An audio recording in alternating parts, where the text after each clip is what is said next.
the hearing my children filed to have me declared incompetent and placed under their control, their lawyer told the judge, "Mrs. Vance is confused, forgetful, and no longer able to manage her affairs. Her children are simply trying to protect her." My son wouldn't meet my eyes. My daughter dabbed at hers, and I stood up, 73 years old and sharper than any of them, and said, "Your Honor, before you decide whether I've lost my mind, I'd like to enter 1 year of my daily diary into evidence. And the results of the cognitive exam I took last week, which my children don't know about. Let me back up. My name is Margaret Vance. I'm 73 years old in full possession of my mind. My 3 children spent a year trying to convince me, and a court, that I was losing it so they could take control of my money before I had the poor manners to keep living and spending it. This is the story of how they nearly made me doubt my own sanity, and how I fought my way back to certainty, and what it cost me to learn what my children really were. Let me tell you how it started, because it started so gently I almost didn't feel the trap closing. My husband, Harold, died 4 years ago, and he left me comfortable, more than comfortable. He'd been a careful man, and between his pension, our savings, our paid-off home, and some investments he'd tended for decades, I was a woman of real means. And I'd assumed, in the way you do, that this security would make my final decades peaceful. Instead, it made me a target, and the hunters were my own children. I have 3. Gregory, the eldest, always anxious about money, always living slightly beyond his means.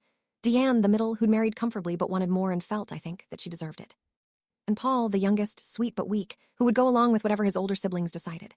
For years they'd been, if not close to me, at least present.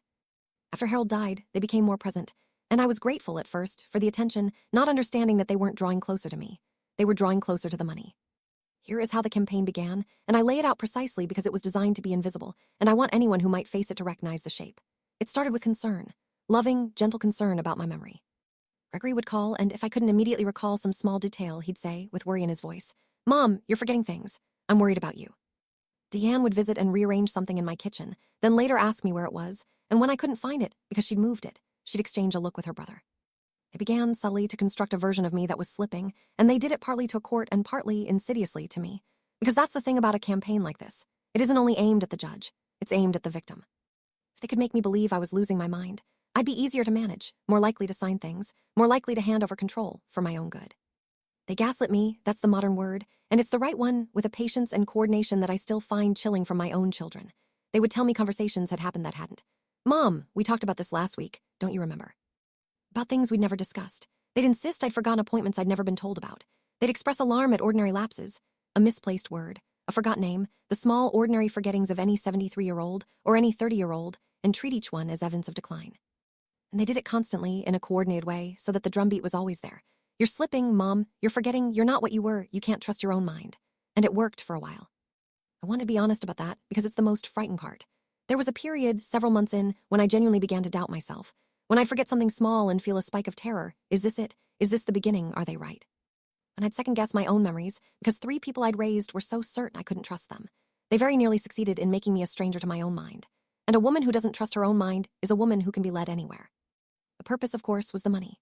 Their plan, I would come to understand, was to have me declared legally incompetent and to have themselves, Gregory, primarily appointed as my guardian and conservator, giving them control over my finances, my property, my life.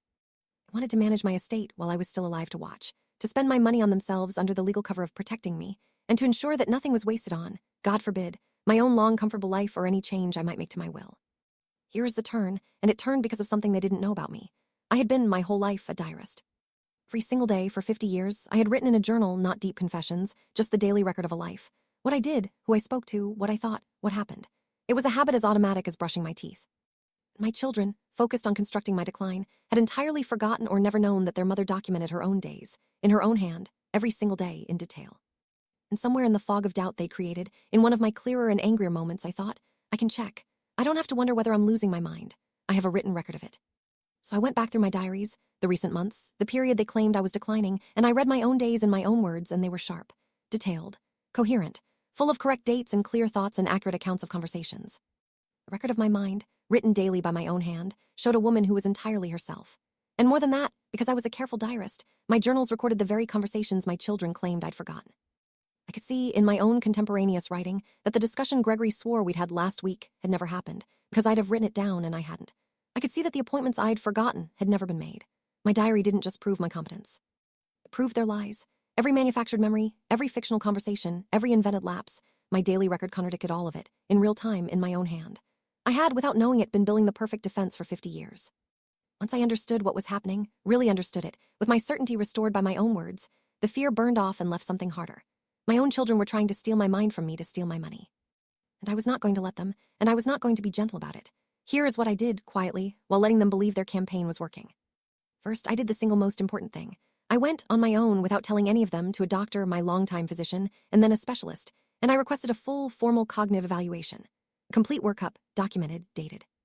Because I knew their whole case would rest on the claim that I was mentally incompetent, and I knew the surest way to destroy that claim was an objective, professional assessment from doctors with no stake in my money.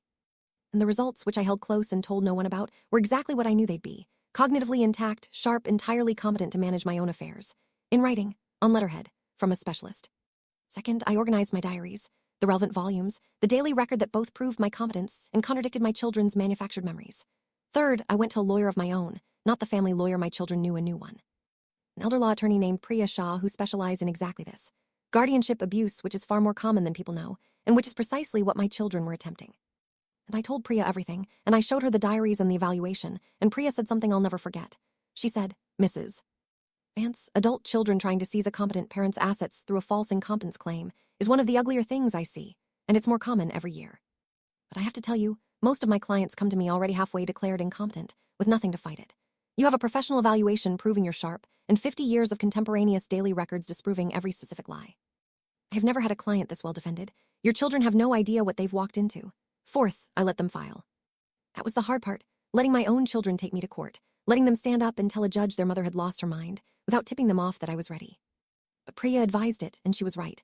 Let them commit fully to the lie on the record under oath before we sprang the trap. So I let them. Now, the hearing. My 3 children arrived with their lawyer and their story. And their lawyer told the judge that I was confused, forgetful, no longer able to manage my affairs, and that my loving children simply wanted to protect me. Gregory wouldn't meet my eyes. Deanne dabbed at hers, performing a daughter's reluctant heartbreak. Paul stared at the floor. And I stood up.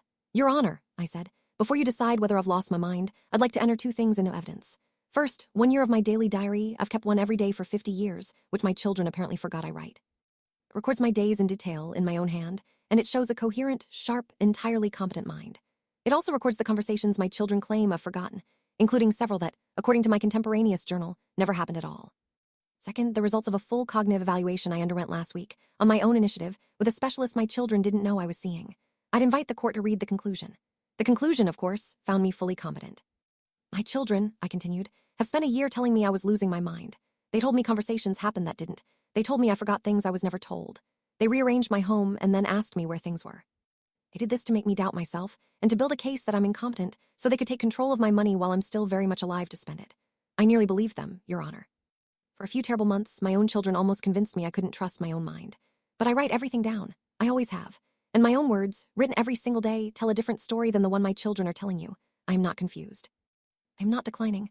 I am a woman whose children tried to steal her sanity to steal her money, and I have 50 years of evidence that my mind is entirely my own. The courtroom was silent. My children's lawyer had stopped writing. Here is how it ended. The judge did not need long. Faced with a specialist's competency evaluation and a 50-year documented record of a sharp and coherent mind, against a case that amounted to 3 financially interested children's uncorroborated claims, she dismissed the guardianship petition entirely. More than that, she looked at my children over her glasses, and she said with the particular cold precision of a judge who has seen this before and despises it, that she found the petition to be without merit and its motivations deeply concerning. And she made a note that would follow them if they ever tried anything like it again. I walked out of that courtroom a free woman, in full control of my own life and my own money, having been handed back, by a judge, in public, the certainty about my own mind that my children had spent a year trying to steal. And then I did the thing my children feared most, the thing their whole scheme had been designed to prevent. I went home, and I called Priya, and I changed my will. Because here is what my children never understood. Their scheme didn't just fail to take my money. It answered, permanently, the only question that had ever mattered about my estate, which of my children could be trusted with it. And the answer now was clear. I restructured everything. The bulk of my estate no longer goes to the 3 children who tried to have me declared insane to get at it early.